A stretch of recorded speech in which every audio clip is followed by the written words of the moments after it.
मेरा नाम सौरभ श्रीवास्तव है। मैं उत्तर प्रदेश के विधानसभा निर्वाचन क्षेत्र वाराणसी कैंट से दूसरी बार विधायक चुना गया हूँ।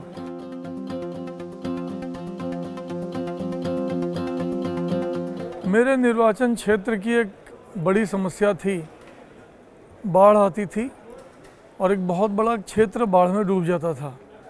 मैंने एक फ्लिपर गेट बनवाया जिस नाले के रास्ते से माँ गंगा के जल शहर में प्रवेश करता था।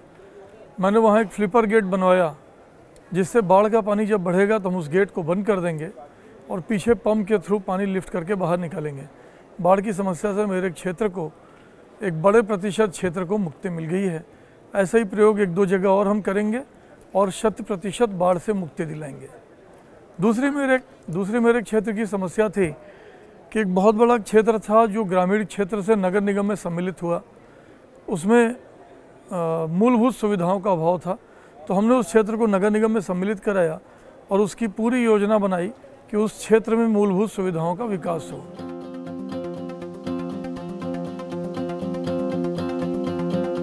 इस राष्ट्रीय विधायक सम्मेलन में हमें बड़ा लाभ हो रहा है। एक तो बहुत अनुभवी पॉलिटिशियंस आ रहे हैं, वो अपने अनुभव हमें बता रहे हैं, वो हमारा मार्गदर्शन कर रहे हैं कि हमें अपने क्षेत्र की जनता को ऑप्टिमम बेनिफिट पहुंचाने के लिए क्या करना चाहिए, कैसे करना चाहिए। देखिए, सीखने की कोई उम्र नहीं होती, आदमी को आजीवन सीखते रहना चाहिए।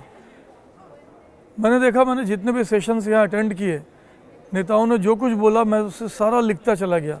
बाद में मैंने देखा कि हम लोग जो उन्होंने बताया उसका 50-60% कर रहे हैं, 40% छूट रहा है। तो निश्चित रूप से इस सम्मेलन में आने का बहुत लाभ मिला है। जो छूट रहा है उसे भी इम्प्लीमेंट कराएंगे और जनता को ऑप्टिमम लाभ दिलाएंगे।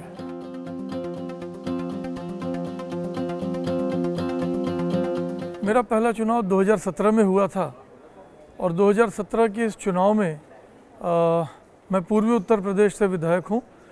पूर्वी उत्तर प्रदेश में प्रथम स्थान पर मैं आया। सबसे अधिक वोट मिले, सबसे अधिक लीड मिली, सबसे अधिक प्रतिशत वोट मिले और बहुत ही बड़ी विजय लेकर मैं आया।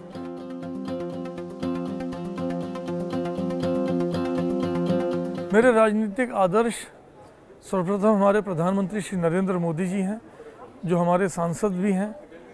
निश्चित रूप से राजनीति को उन्होंने बदल कर रख दिया है। एक समय था जो लोग राजनीतिज्ञों से नफरत करते थे या उनसे घबराते थे या उनके बारे में इमेज अच्छी नहीं होती थी। आज मोदी जी ने ये दिखा दिया है कि नेता ईमानदार हो सकता है, नेता कर्मठ हो सकता है और वो अपने लोगों के प्रति उसके मन में चिंता की भावना हो सकती है। उन्होंने पॉलिटिशियंस की इमेज को ही सुधार दिया है।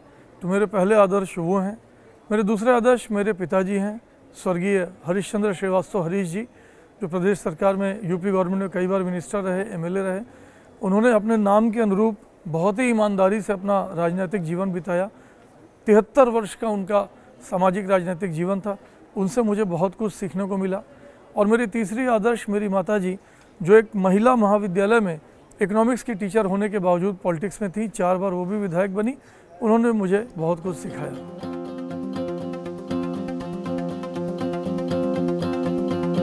भारतीय लोकतंत्र की सबसे बड़ी विशेषता ये है कि इसमें जनता ही प्रधान है।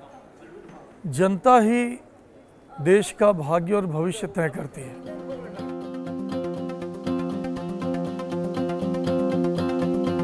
निश्चित रूप से मेरा जब से होश संभाला है तब से चुनाव में भाग ले रहा हूँ। पिताजी और माताजी के चुनाव में कैंपेनिंग की, कई सांसदों के चुनाव में कैंपेनिंग की। जो काशी में आदरणीय नरेंद्र मोदी जी का पहला चुनाव हुआ 2014 में, वो बड़ा ही यादगार चुनाव था, क्योंकि उसमें हमारे जो विरोधी थे, वो पहली बार मैंने बनारस में देखा कि वो वोटर्स को खिलाने पिलाने जैसा प्रलोभन तो देते थे, लेकिन प्रति वोट पैसे देने का प्रचलन शुरू किया 2014 में हमारे विरोधियों ने, और हमें उससे लड़ना पड़ा। उतना पैसा हमारे पास था नहीं और उस स्तर पे हम लोग जाना भी नहीं चाहते थे। तो वो बड़ा ही यादगार चुनाव था। बहुत मेहनत करनी पड़ी और जनता ने पैसों के ऊपर काम को प्रभुत्व दिया और मोदी जी को बम्पर वोटों से जीता कर संसद में भेजा।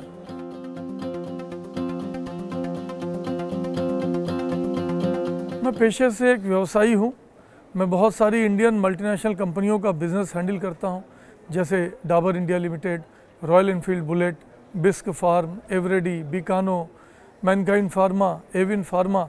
मैं इन कंपनियों का एक रीजन जैसे ईस्टर्न यूपी, सेंट्रल यूपी या होल यूपी बिज़नेस हैंडल करता हूँ। मैंने MBA किया है, MBA करने के बाद सेल्स की जॉब की है, फिर ये बिज़नेस शुरू किया है। आज 23 वर्ष हो गया मुझे बिज़नेस करते हुए। मैं अपने बिज़नेस में और अपने पॉलिटिकल कामों में पूरा संतुलन बनाता हूँ। सुबह का समय और शाम का समय मैं अपने पॉलिटिकल कामों को देता हूँ और दोपहर का समय मैं 2-3 घंटा अपने बिज़नेस को देता हूँ। इन दोनों के बीच बैलेंस बनाना बहुत ज़रूरी है। एक मेरा कैरियर है जो मुझे जीवन यापन करने के लिए सुविधाएं मुहैया कराता है। दूसरा मेरा पैशन है, मेरा शौक़ है, मेरे मन में है कि मैं बहुत ज़्यादा अपने क्षेत्र के लोगों की, अपने प्रदेश के लोगों की, अपने देश के लोगों की सेवा कर सकूं। मैं एक जन सेवा की भावना को लेकर राजनीति में आया हूं। तो ये दोनों ही काम मेरे लिए बहुत ज़रूरी है और मैंने इन दोनों में समय का बंटवारा करके भरपूर संतुलन बना रखा है। इसलिए प्रभु की कृपा से मैं दोनों के साथ न्याय कर पा रहा हूँ।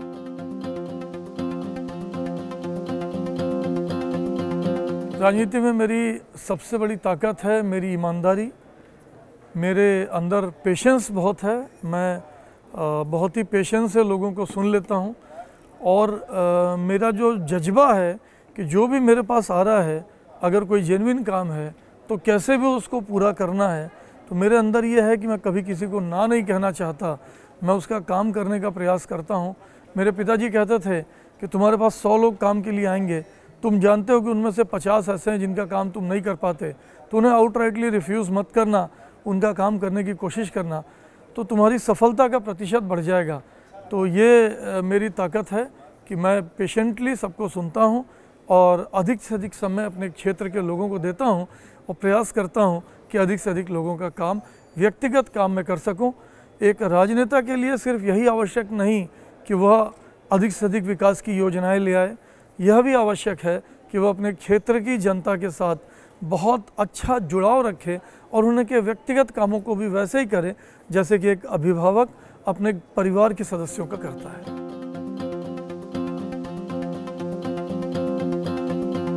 मैं आज की युवा पीढ़ी को यह राय देना चाहूँगा कि निश्चित रूप से अपने कैरियर के बाद का समय जन सेवा के लिए दें, चाहे वो किसी सामाजिक प्लेटफॉर्म पर जाकर, चाहे वो किसी राजनीतिक प्लेटफॉर्म पर जाकर। और हाँ, राष्ट्र प्रथम का भाव अपने मन में अवश्य रखें। आपने देखा होगा एक छोटा सा देश है जापान, जो हमारे उत्तर प्रदेश से भी छोटा है। सुनामी उसके ऊपर आती है, परमाणु बम उसके ऊपर गिरता है, पर हर समस्या को पीछे छोड़कर वह विश्व में फिर विकसित देशों की कतार में खड़ा हो जाता है, क्योंकि वहाँ के लोगों में राष्ट्र प्रथम का भाव है। हम जो भी करें, हम पॉलिटिक्स में हो, हम मिलिट्री में हो, हम इंजीनियरिंग में हो, हम मेडिकल लाइन में हो, हम कुछ भी करते हो, हम पत्रकारिता में हो, हम अपने मन में राष्ट्र प्रथम का भाव रखें। हम अगर अपने मन में राष्ट्र प्रथम का भाव रखकर कार्य करेंगे तो हम पूरी तरह से सफल होंगे। तो मेरा देश के युवाओं से यही कहना है कि सिर्फ फौज में जाकर देश की सेवा नहीं हो सकती। आप जिस भी प्रोफेशन में हो, राष्ट्र प्रथम का भाव लेकर काम करें और अपने प्रोफेशन के बाद थोड़ा समय लोगों की सेवा के लिए अवश्य निकालें, चाहे उसके लिए किसी भी प्लेटफॉर्म का चयन करें। निश्चित रूप से आप देश की सफलता में, देश को आगे बढ़ाने में, देश को पुनः विश्व गुरु बनाने में अपना योगदान देने में सफल होंगे।